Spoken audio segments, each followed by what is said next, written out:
Here I am, get gone for a week, and all I return to is wars and rumors of wars. And while this may reflect on a later passage in the book of Matthew where Jesus warns about potential signs of the end times, I think today's conversation is going to be a little bit more domestic. See, while I'm going to leave the Israel-Iran controversy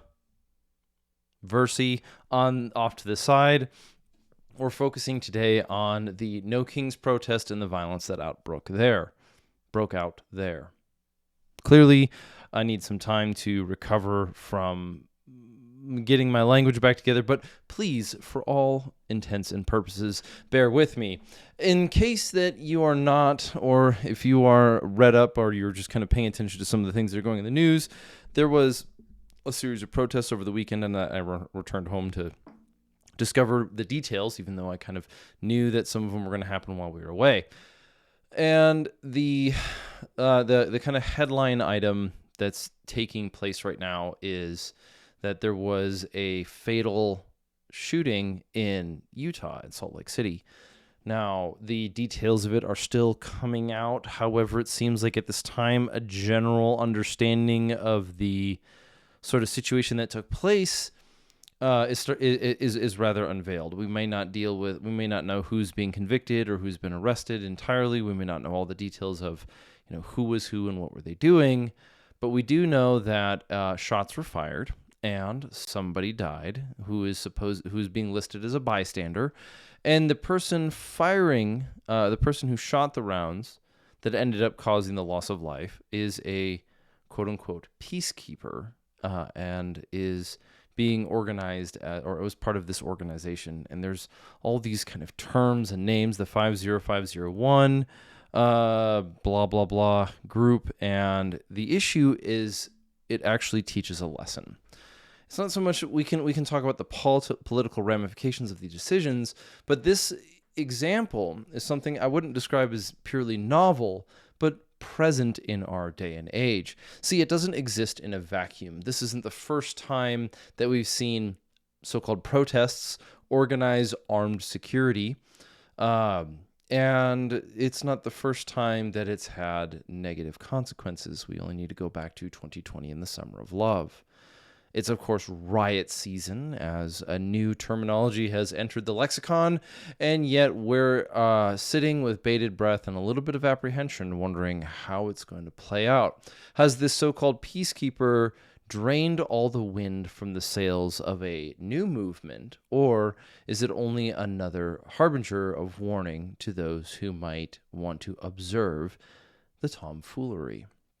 Now, before we get any further, this episode is sponsored by Obsidian Arms, and in a recent example of the utility and value of their toolkits is that I was able to attend a training course, and about partway through, I ended up breaking my rifle. Now, is that a bad thing? Thankfully, I brought spare parts. I actually brought a spare lower, but the result was, when I got home, I had to do some rather large disassembly. And because Obsidian Arms is a sponsor, I have a set of their punch and tool kits, which allowed me to go through the removal parts, particularly dealing with the lower receiver of an AR-15. If you've ever done that before, there's a lot of springs that can kind of go flying and get lost. So if you want to improve your position when it comes to self-sufficiency, if you are looking to add a set of tools to your very physical toolbox, head over to Obsidian Arms at obsidianarms.com and use the discount code below for 10% off your order. I want to begin with a moral principle, and if you've been listening to this series, if you've been listening to the Redacted Culturecast for some time, you may know that I have a bit of a theory of a law in place, and that is that there's an inverse relationship between those who are capable of the use of force and their likelihood to participate it, particularly casually. And this is another example of that coming to bear. But we might want to stretch into another example, or we might want to stretch into other cases of where this comes to play. This inverse law of capability and violence is not a set in stone law. There are certainly very capable people who are willing to engage in it somewhat more flippantly, especially in various cultures around the world where they believe that they are a superior being. But in this case, particularly within the ideals that are understood as Western ideals, we see this law tend to play out. Exceptions otherwise, from boxing to gunfighting to self-defense, those who have more training, more understanding of the use of force, tend to be less likely to engage in it casually. Now, this also brings up a question, and this question comes up when it comes to it's bad grammar, but I'll accept it. We have another question, another example of how this can play out. Because see, in the public discourse on gun control and the use of force, there is this constant kind of tipping. What do you want to call it? Like a tipping meter, almost like a metronome between whether or not an action is ignorance, done out of ignorance or out of malice.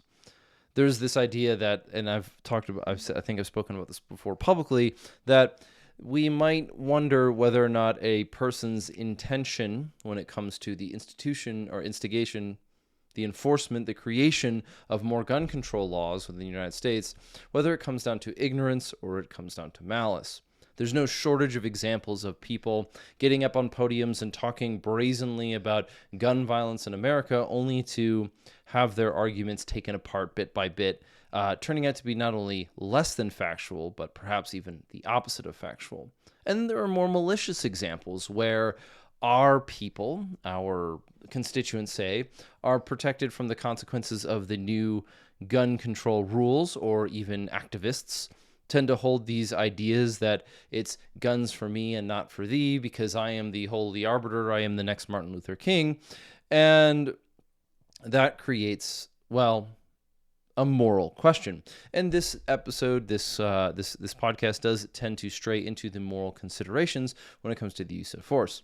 But particularly, I want to address at the beginning, and I'm going to set this as a seed, so you know it, as the question of ignorance or malice. If a person uses force, perhaps immorally, did they do so because they were ignorant and stupid, foolish, or was it because they were malicious? And there are laws in place, whether it comes to murder versus manslaughter, which deal with this very principle. Was it pre-planned or was it accidental? Was it maliciously ignorant, perhaps a combination of the two, or is it simply just a fool acting the fool?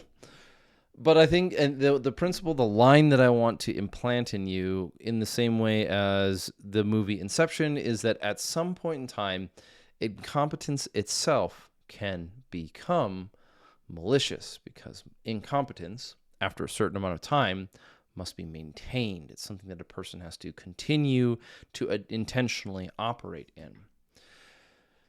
Before we can even get to what's going on here at the No Kings protest in Salt Lake City, we need to build some context over time. Before we can even address the events of the violence in Utah, we need to go back to 2020. See, in the early days of the 2020 Summer of Love, there was a concern, particularly amongst the protesters and BLM activists in Minnesota, that either they were white supremacist or right-wing or boogaloo boys would come down from the hills, well, not really the hills, the northern lakes, and they would meddle in with the activities of the protesters. They become a violent threat, a potential to attack them. This ranged from blatant narcissism, where people thought of themselves as, I said earlier, the next Martin Luther King Jr., where they gave their placid, flaccid speeches in front of frothy-mouthed, ignorant masses, thinking that they were the next example of what is heralded in a lot of contemporary America as a civil rights activist. And they were afraid that they would become targeted. They would be the target of some sort of, violent action. But one of the most keen examples of this was the idea of the Boogaloo Boys. See, if you're newer to gun culture, you might not understand the context of the Boogaloo Boys and how it boiled out of a kind of humorous time. There was a rally, I believe hosted in Virginia, if I remember correctly, that sort of set the first instigations of this idea of the Boogaloo Boys. And it was this kind of inside joke amongst the gun culture. And the key word there is joke, because there was social media, Instagram posts, things like the Boogaloo side quest. And the idea of the Boogaloo at this time was a kind of fictional joke about another civil war. But it was intentionally labeled and presented in sort of that comic caricature, so much as to almost place it in like a video game-esque environment where you had main quests and side quests and gear drops and jokes like that. And so it was a very it was a very large, but still pertinent to the gun culture, inside joke. And we saw something take place where people outside of the gun culture caught wind of it and began to attribute some sort of malice to it, some sort of like dog whistling coded language about we're going to engage in the Boogaloo. You know, there was this joke of like Civil War II electric Boogaloo as the joke. That's where the word came from. And yet immediately it was dismissed and kind of, you know, not jeered at, but laughed at from within the gun culture. And why this makes sense and where this comes into play is that in the beginning of the Summer of Love / George Floyd riots and protests of 2020, there was this kind of rumor that spread through the city of Minneapolis that the Boogaloo Boys were going to come out of New Brighton, which is kind of on the north side of the city, and they were going to engage in potential violence or suppress, attack, damage, insult, whatever the movement, the holy crusade against the family unit, which is what was in their language, not mine.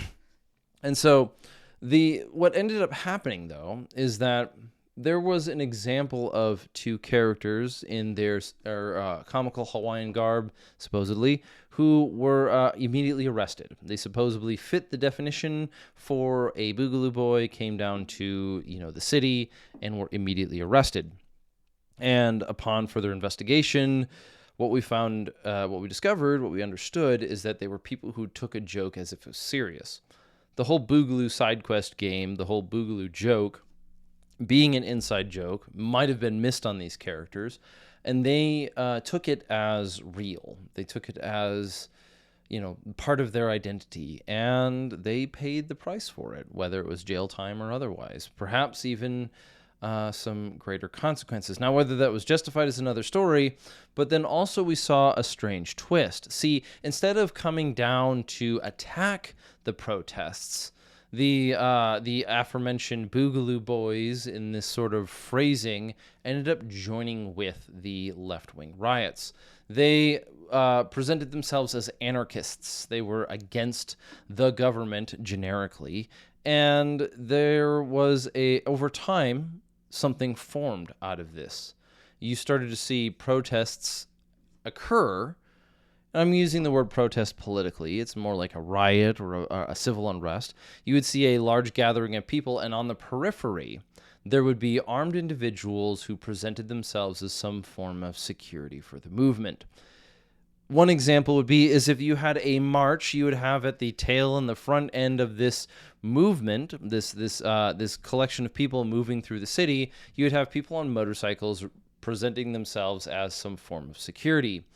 Off of Snelling on the same day, one time I was at an event off of Snelling, which is kind of a central street, if those who are not from Minnesota know. And there were Black Panthers present, as well as I was given a card and offered to join the new security movement that was trying to protect, quote unquote, the protesters, the movement itself. So we've already covered the Black Panthers, we were covering bikers, and all of this came into sort of distill into these so-called peacekeepers. The presence of peacekeepers at an event like this, at a protest or a riot, is actually not new. I remember looking at photos and seeing back to the time being on the ground in that area where you'd have various characters, even scheduled marches for the BLM movement, where people would march through Minneapolis armed, plate carriers, pistols, rifles, whatever. And it presented a kind of curious but comical reality. See, what we got to notice is that we could identify them by their kit loadout. And it wasn't specifically that they had a certain weapon or camouflage color or a piece of equipment or a marking of sorts. It wasn't like patches. It was that these peacekeepers always looked disheveled, like they had sort of some slapped together combination of Temu and poorly fit gear. Some of the examples would be plate carriers without plates, or ones people would wear a plate carrier that fit so loosely it looked almost caricature-like. Which you could also even comically go back to early days in the global war on terror, where pictures were kind of coming out, but you wouldn't see them as much publicly, where you'd go overseas in as part of a combat unit, and you'd see the aforementioned FOBIT, the person who was of a non-combat scenario, wearing their issued military gear, and it just looked sloppy. But some of the things that we saw, and some of the things that I saw personally, were a little bit more even specific but humorous, such as like optics mounted on a rifle, but they were backwards. Hollywood need not apply. And then there were also strange combinations, ones that didn't really make so much sense. You'd see a character, and there's this one, I remember seeing this one guy kind of laughing at the totality of his circumstances because he was very proud to be there, and he was this man very proud to be supposed security for the movement, and he was wearing a lot of the above, a plate carrier that didn't fit, that had no plates in it, but he also had in his hands a slung 9mm PCC that kind of looked of like the Temu variety, even though that really wasn't as popular back then. And it had a Glock. It was fed by a Glock magazine, and on his hip he had a nylon drop holster, barely above the kneecap. And if you've ever worn a drop holster, know you have to have it up closer to the thigh, definitely near where the femur meets the pelvis. Otherwise, it kind of flops and bangs around. But nope, his was dropped so low, oh so low, and in that nylon holster was a high point. So if you can afford all this gear, why wouldn't you? And you're going to carry a Glock magazine 9mm pistol caliber carbine, why wouldn't you carry a Glock as well? Raises the question. But the other things that we saw in this environment were surprisingly, or perhaps unsurprisingly now, Glocks with the switch. So let's pivot real quickly. Let's pivot and look at what has taken place. Now, we over the last 10 years, or not last 10 years, at least over the last 5 years, this kind of peacekeeper persona has started to appear more commonly amongst that of protesters, violent or otherwise. And over the course of the weekend, there was a shooting at the Salt Lake City, Utah, No Kings protest. Now, the details aren't entirely clear yet, but what we're seeing is that there was a man who was there, who was perceived as a threat because he had an AR-15, and then a so-called peacekeeper decided to open fire on him, and ended up killing a third person, a innocent bystander, or a bystander.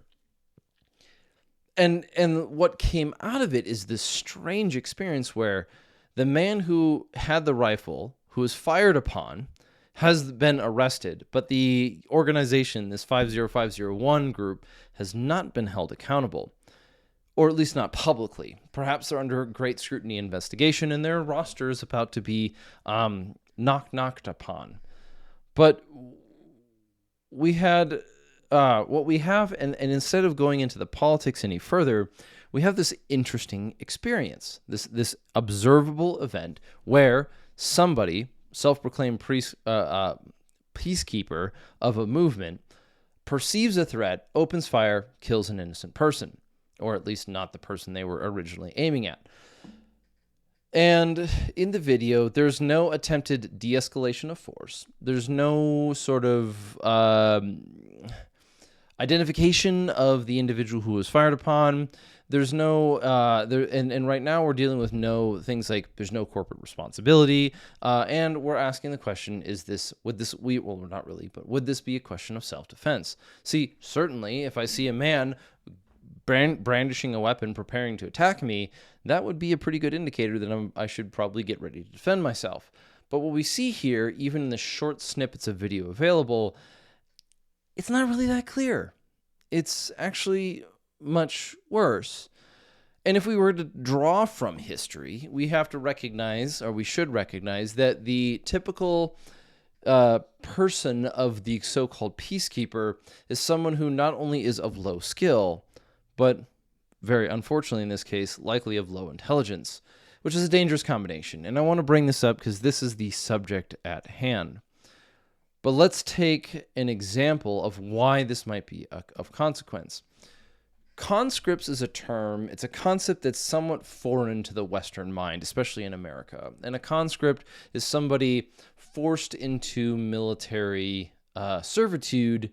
And the most recent example that we've seen in the current world would be Ukraine.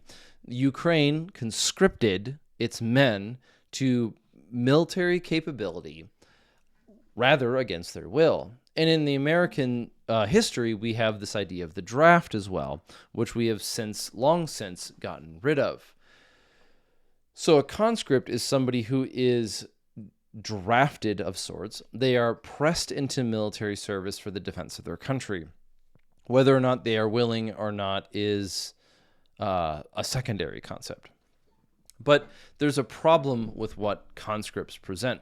See, in a conventional world, the conventional type of warfighting that we are indoctrinated with from World War I to World War II, and for the vast majority of the wars that America has publicly participated in, conscripts don't oftentimes find themselves on the front page. Conscripts can be oftentimes put on the periphery, meant to secure the homeland while the soldiers are away, provide some semblance of security while those who are capable of warfighting are off fighting war.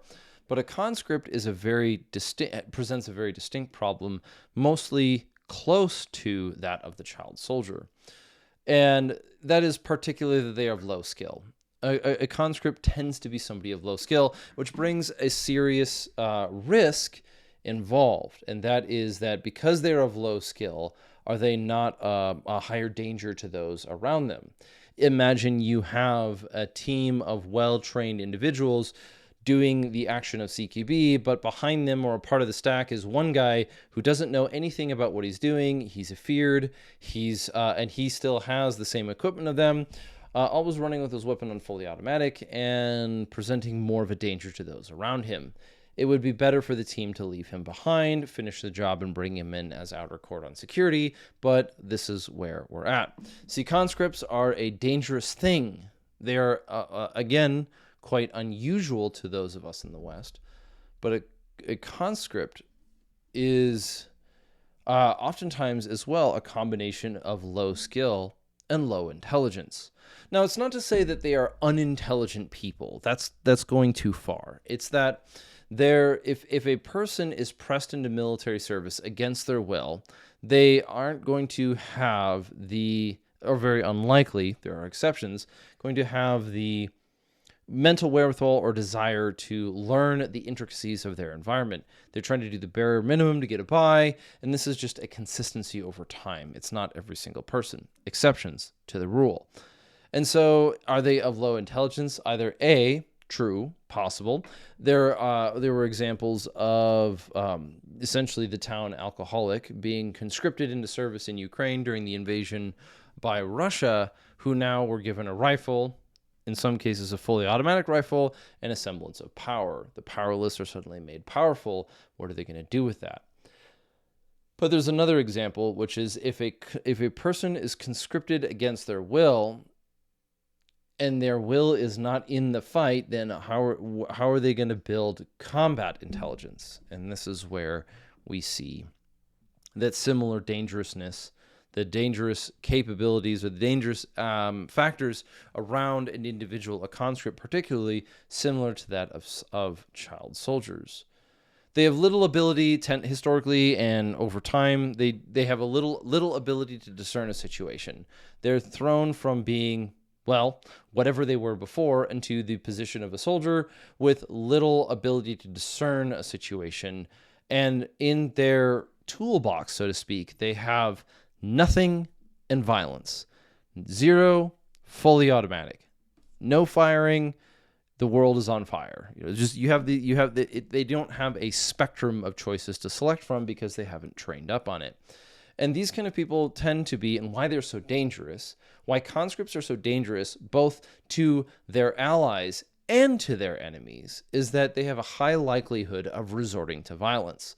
They become startled, uncomfortable, or in a situation where they don't know what's going on, and they perceive things, their panic perceives things as threats, which are not necessarily threats.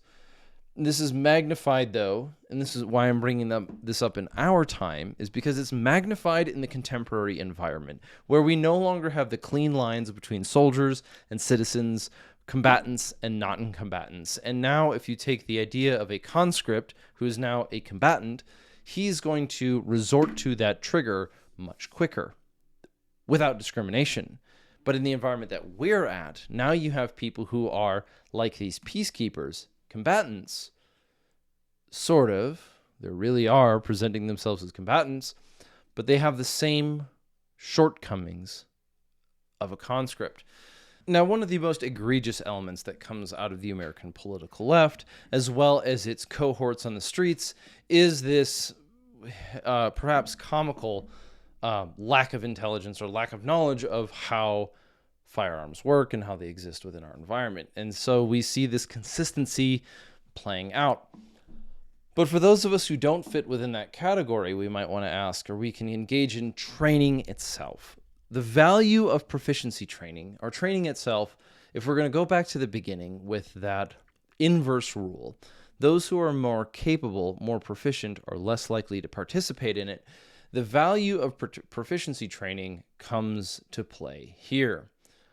In these examples of these so-called peacekeepers, we should not be surprised when low-skill individuals resort to violence, resort to drawing that firearm and pulling the trigger when they don't have training. But the question is, what does that training do with their moral compass?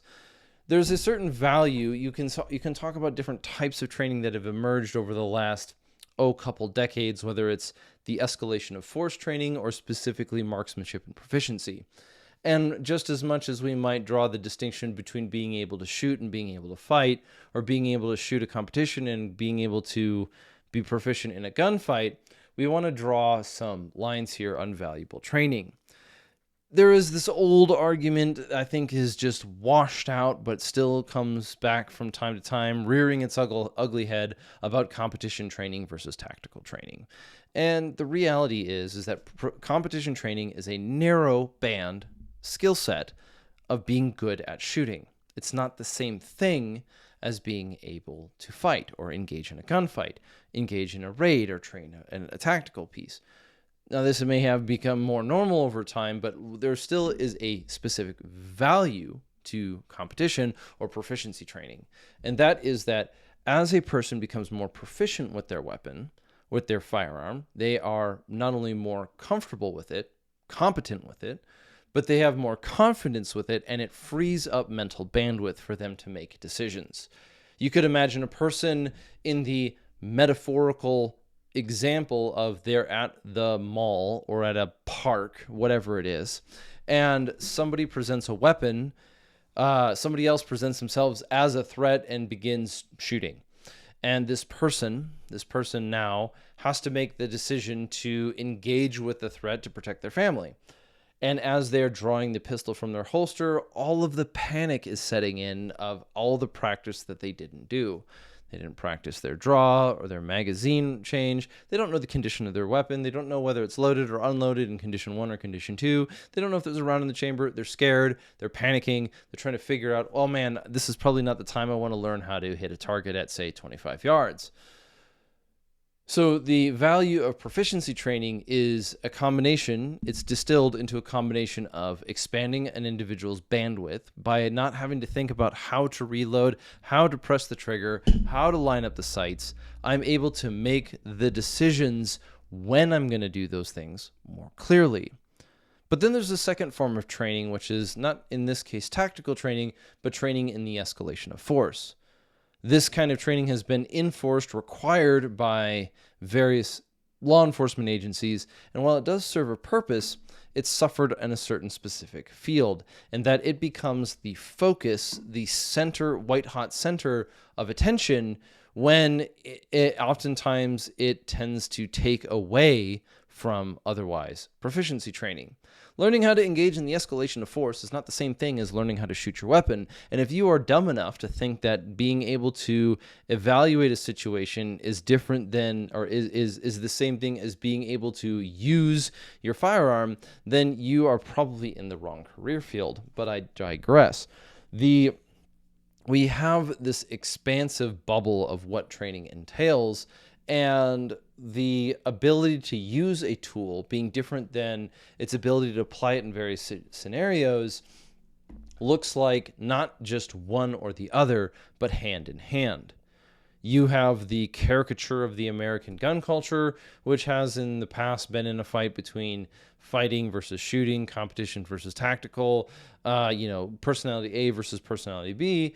And yet, if we were to be honest for any amount of time, we would dial back a little bit and recognize it's more of a both and.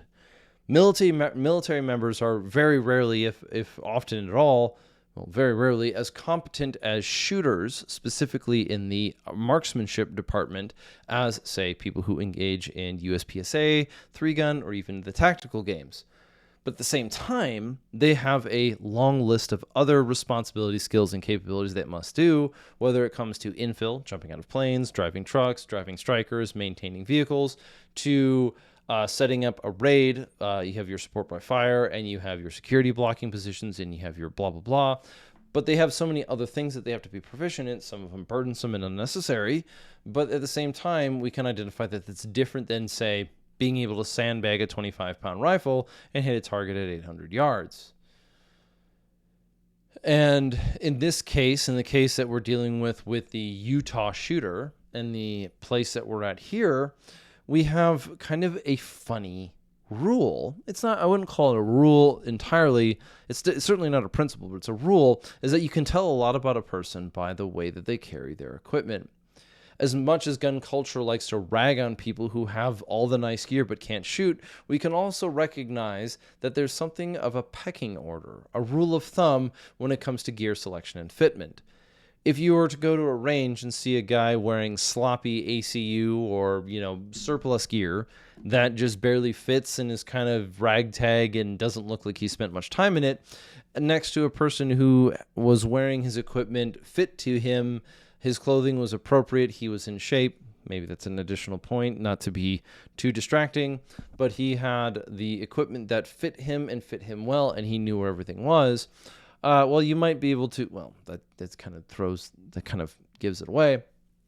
It wouldn't be surprising that we would lean towards the person whose gear looks like it fits well.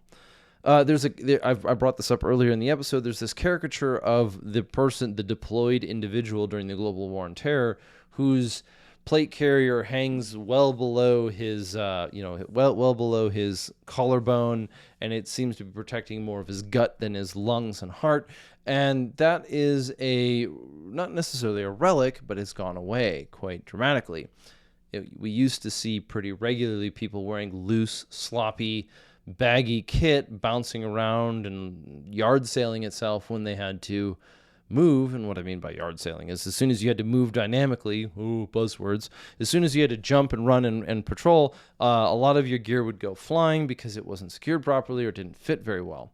Pro tip, a plate carrier fits well that when you are running and or jumping, it is not moving around you. It's holding to your body. A properly set piece of gear doesn't flail around as you do, so to speak. So a person in poorly fit kit isn't going to instill confidence, and it's typically a sign of skill level, even if the opposite isn't exactly true, and so we know we must trust but verify. If you encounter somebody whose gear is well placed, you might still want to verify that they are who they say they are.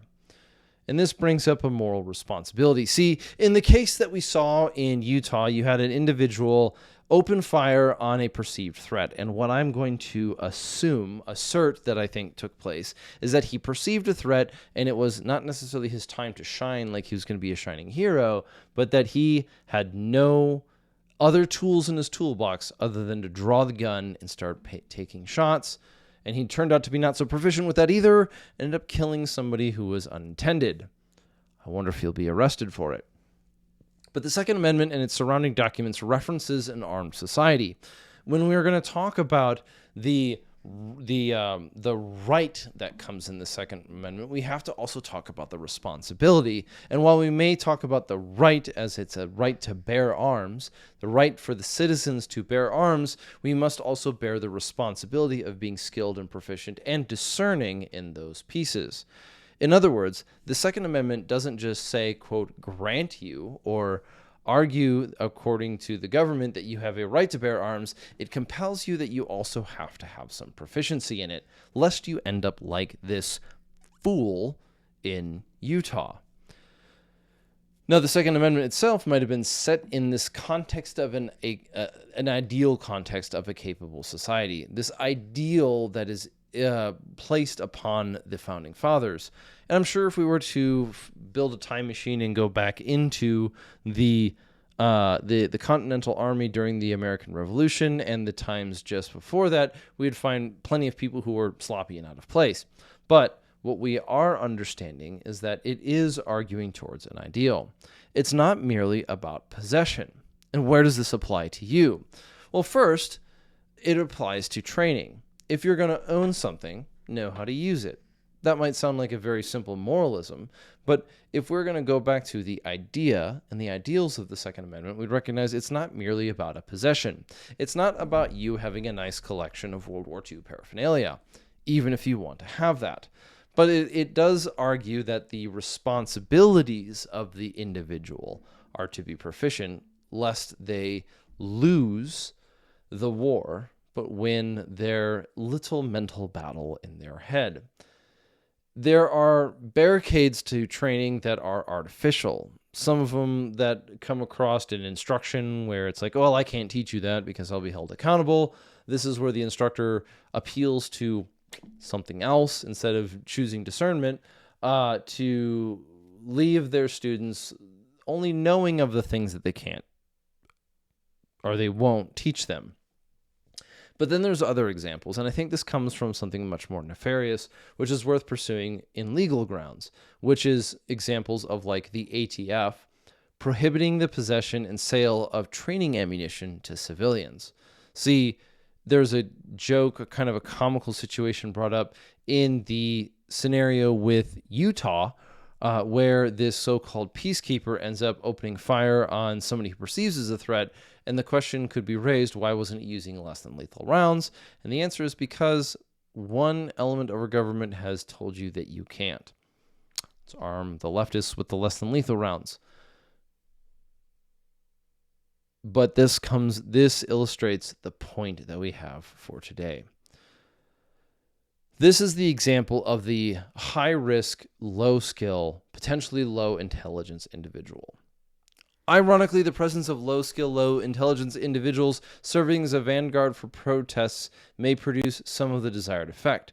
What we have seen here is we saw a man who reacted to a scenario he perceived as a threat with lethal force. We may laugh at these people, but the problem is that they are dangerous. Not necessarily like a Navy SEAL, an Army Ranger, a Delta Force, whatever, a Green Beret, but in that kind of awkward sense of a school shooter. See, a school shooter isn't dangerous. Historically that we've seen, they're not dangerous because they're skilled.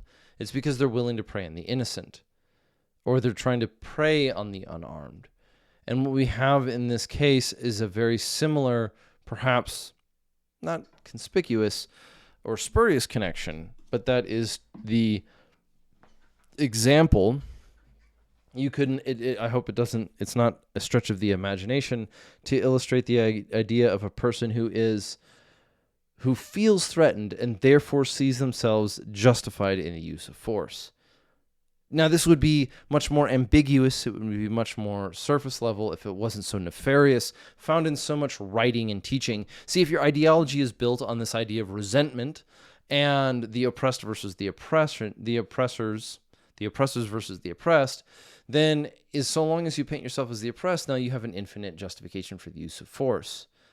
And what have we seen historically in this? We see tragedies like Utah, Chaz, Chop. We see the flagrant use of force as some form of holy crusade against or in defense of an individual's righteousness.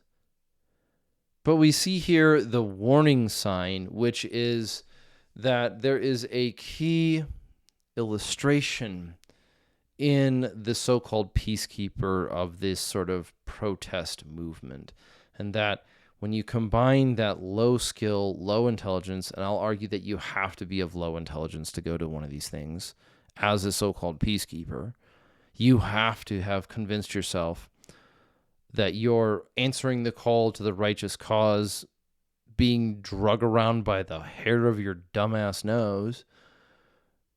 The danger that these people present is not that they're engaging in acute, capable violence, but that they are prone to engage in violence as their only outcome, perhaps most nefariously seeing themselves as justified. And this goes back, as we tie it all together, with the difference between ignorance and malice. See, it may not be as, say, malicious. We may wonder about whether the person who joins the so-called peacekeeper group, the 50501,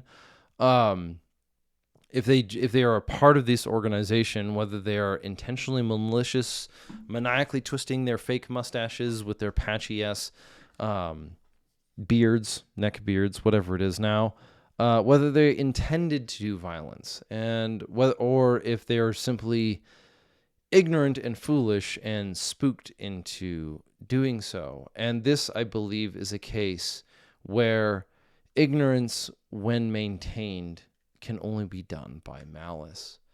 And that leads to us as individuals that if we know that we ought to have some proficiency, it doesn't mean you need to be perfect at everything and having a sub-second draw and being able to engage a 8-inch target at 100 or 10 yards or whatever in that time frame, but zero proficiency.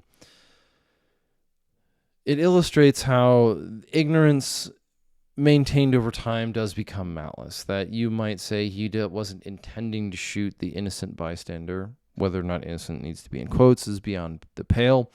But the fact that they chose to put themselves in that position, and then also that the ignorance of the individual was manifested in the death of another person, I believe that it's arguable enough to say that that ignorance was sufficient enough to count as malice. If you are the vanguard for the evil, if you are the vanguard for the destroyer of life, you cannot say, but I didn't know. And if you foolishly throw your lot in because you are uneducated intentionally about use of force and rules of engagement or the morality buried within that argument, then you can't really say, but I was told to.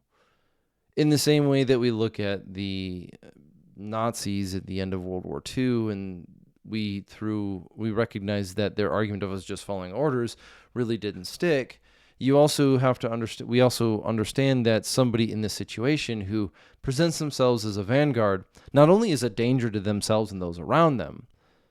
I mean, hysterically, the not fucking around coalition, the so-called, what is it? I think that's what they're called, NFAO,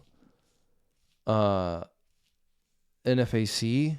How many times did they have negligent discharges at their rally? At some point in time, we have to recognize that this level of ignorance is itself malicious. It's not that they need to be regulated in the same way, but you might not want to welcome them over to your community. And if you are using them as your security contingent, you at some point in time will be held morally responsible for the consequences that they inflict on your group. So with that, we've been going a little bit longer today. I've wanted to keep it a little bit shorter, but I wanted to explain this in force or in its scale. We're looking at the intersection of incompetence and violence. That there's this inverse law of capability and likelihood to participate in at least casual violence, and when we want to, what training illustrates, the value of training, not just supposed isolated escalation of force training, but when you train, we want to train to have more tools in the toolbox. You might want to go back to the episode on the 80-20 rule when it comes to training, but this is a unfortunate, perhaps in some cases very tragic example of how the neglect of capacity leads to a loss of life that was otherwise unnecessary. And while we may look out and see others that exemplify this consequence, what we don't want to do is have to look in, whether within our community or our own selves, and say, yeah, I neglected that responsibility for many years, and the consequence wasn't that I failed, but I failed in such a way to cause the death of innocent life, and perhaps in some cases, most horrifyingly, innocent life close to oneself. And so while we may worry about things like the bump in the night and being able to be proficient, let me close with this. When it comes to gun control, when it comes to this kind of violence, we understand that there's a moral difference between malice and incompetence. But incompetence must be maintained, and it must be maintained over time. In the same way that if somebody believes in gun control in their 30s, they've probably maintained that level of ignorance deliberately. Or they're just incompetent enough that they should probably not participate in the public arena, including voting. But what we do have, as for ourselves, is the consequences observed in these protests, these riots, these no kings, whatever, that when you take somebody like a conscript who is not only of low skill, but incapable of discerning the situation, they are a grave threat to those around them, perhaps a grave and indiscriminate threat. Because they are a grave danger, because when they perceive something as a threat, they have but one option, which is to go to the gun. And that is never the place that we want to be in. And it shouldn't be a place that we put ourselves in.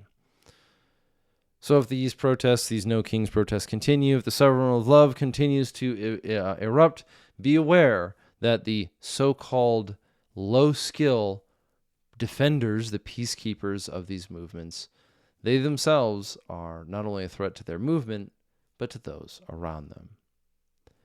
If you want to support the show, you can head over to our shop at redactedllc.com.